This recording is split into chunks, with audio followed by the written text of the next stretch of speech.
inches. Now, he actually evolves both ways. One of the two ways. He could become a Slowbro or it could become a Slowking.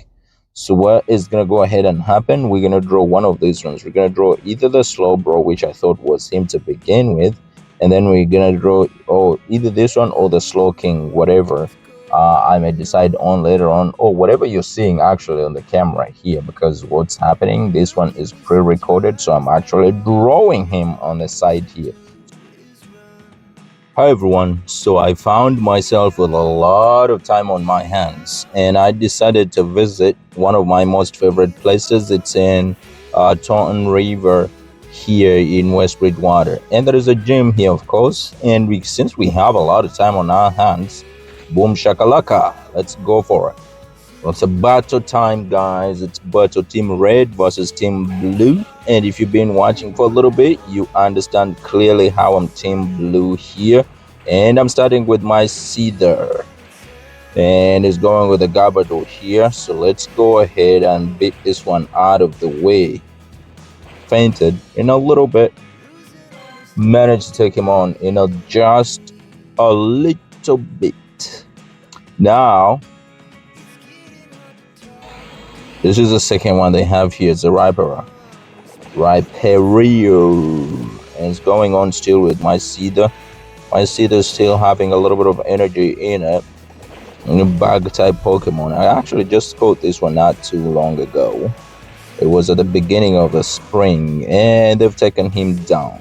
So in jumps the Taurus, who takes on this guy right away. Clears him for finish. Let's battle again. And I still have my Taurus.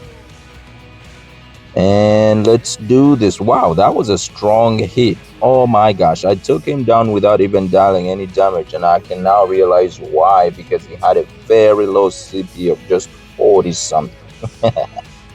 And let's go. This is a level 38 player. And she has a Pokemon of about 594 CP. Let's see what we can do with that.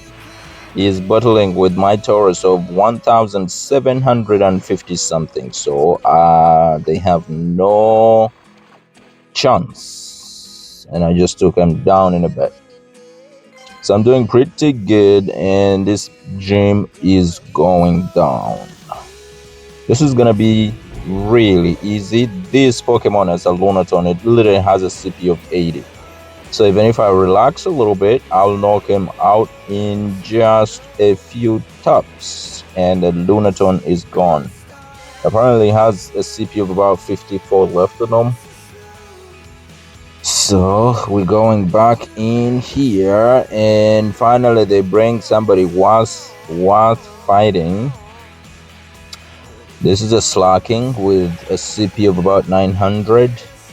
Is their strongest Pokemon in this gym as of now.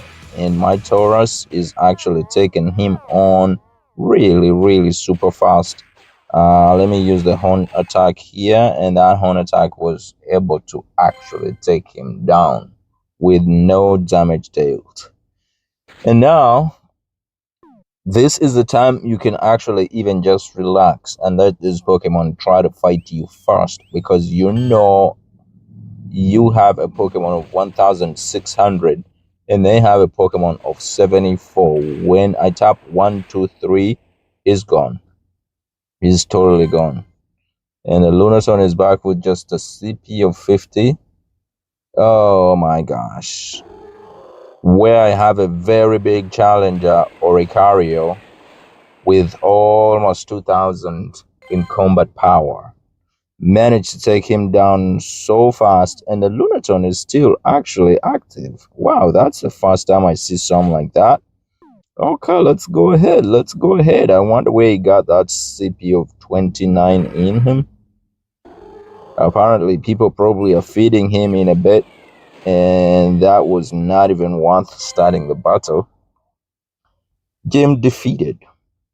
Now, the biggest problem is I always keep replacing my Pokemon in here, but the biggest problem is I don't have people putting Pokemon in these stops. So what happens is usually my Pokemon get knocked out in just a bit.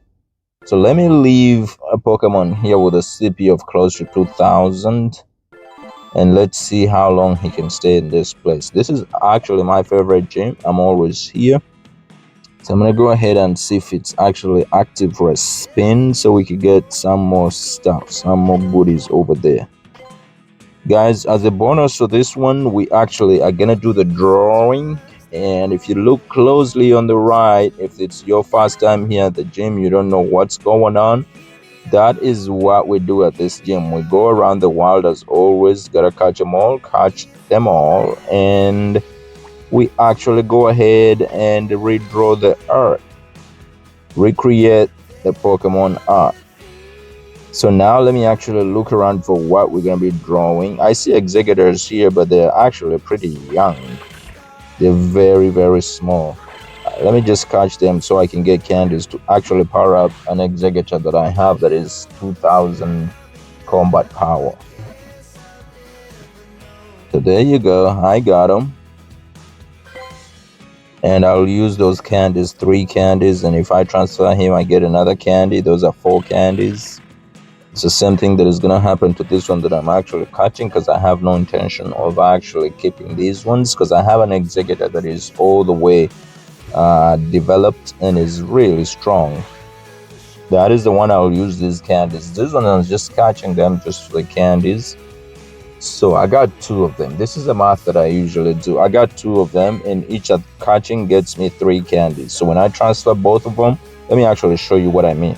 So I'm gonna go here in my Pokemon, and I'm gonna look up executor.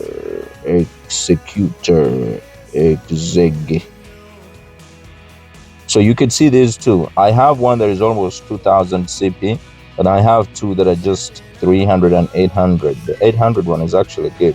So when I go ahead and transfer them, remember when I caught them, I got 3 candies. So every time you transfer them, you get another candy. So that is 3 plus 2, no, 6 plus 2, that's 8 candies. So which means if I go on this one that I want to develop, I could use those candies towards this one. So to learn a new attack, I need 50 of those, and I have 29. So I keep rinsing and repeat until I get the 50 to learn a new attack. So I have fewer Pokemon, but they're actually stronger Pokemon, and that's how I do it. And I always remember what Pokemon I actually have and what I need to do. This is Slowbro, Slowpoke, not Slowbro. Let's go ahead and catch Mr. Slowpoke. Hey, Slowpoke. So we caught Slowpoke here, Slowpoke. Actually, I haven't drawn a Slowbro or a Slowpoke. Let's actually do that. This is a Slowpoke.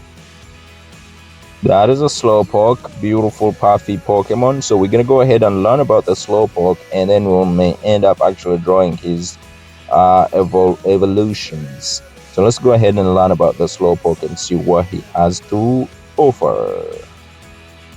So here in the official Pokédex, we're going to go ahead and type Slowpoke.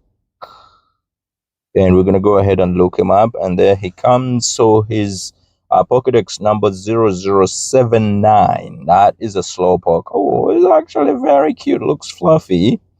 It is incredibly slow and derpy. It takes 5 seconds for it to feel pain. What? When under attack. That is crazy. It is always vacantly lost in thought, but no one knows what it's thinking about. It is good at finishing with its tail. So it's very slow, but at least he uses its tail for fishing, not finishing, fishing. He uses it for fishing, so he has to be eating fish. His weakness is a ghost, electric, dark, bug, and grass Pokemon. And he's a water type and psychic. He's a water psychic type Pokemon. Category is Dopey, which is also slow. Abilities, oblivious, own tempo, and can be male or female. The one we just caught is actually 74 Oh, 79.4 pounds, and it can go up to 3 feet 11 inches. Now, he actually evolves both ways, one of the two ways. It could become a Slowbro or it could become a Slowking. So what is going to go ahead and happen? We're going to draw one of these ones. We're going to draw either the Slowbro, which I thought was him to begin with, and then we're going to draw either this one or the Slowking, whatever I may decide on later on, or whatever you're seeing actually on the camera here, because what's happening, this one is pre-recorded, so I'm actually drawing him on the side here, so you know exactly what I made up my mind to draw, either the Slowking or a Slowpoke. But the Slowpoke, when a Slowpoke went hunting in the sea, its tail was bitten by a shell that made it evolve into a Slowbro. So, you could see another Pokemon right here, a shell biting his tail. And they said it's good at fishing, but probably because it's slow, he managed to get bit, and that evolved him into a Slowpoke. If the tail-biting shoulder is thrown off in a harsh battle, this Pokemon reverts to being an ordinary Slowpoke. So the only reason why he develops into a Slowbro because he has that other Pokemon biting on his tail. Because when it gets right off, it goes back into a Slowpoke. Alright, so let's see what a Slowking looks like and what it has to offer. So I'm going to go ahead and actually bring this down and look what a Slowking can do. So maybe a Slowking got bitten on the head. Let's see. When its head was bitten by toxins entering Slowpoke's head and unlocked an extraordinary power. Yeah, all that he has is an influence from other Pokemon. So his head was also bitten. That is what makes him develop into a Slowking. It has incredible intellect and intuition. Whether the situation, it remains calm and collected. Whatever the situation, that's why it's the king. So I don't know if I'm gonna draw this one or if I'm gonna draw the Slowpoke, but just tune in, or you actually are already watching what I decided to draw is here on the side. Please go ahead and rate my artwork. You're gonna wait until the end of the video so you can see the finished drawing, but please go ahead and rate it. Let me know what you think about it. Like, I'm not changing them to create OCs or whatever. I'm just literally redrawing the Pokemon the way they exist in the official Pokedex. And I hope you guys actually like it. But please go ahead and leave me what you think in the comment section below. Also, I would really appreciate it if you actually subscribed, shared, and let's do this together. Thank you so much for watching, and I hope to see you again in the next video. Bye-bye for now.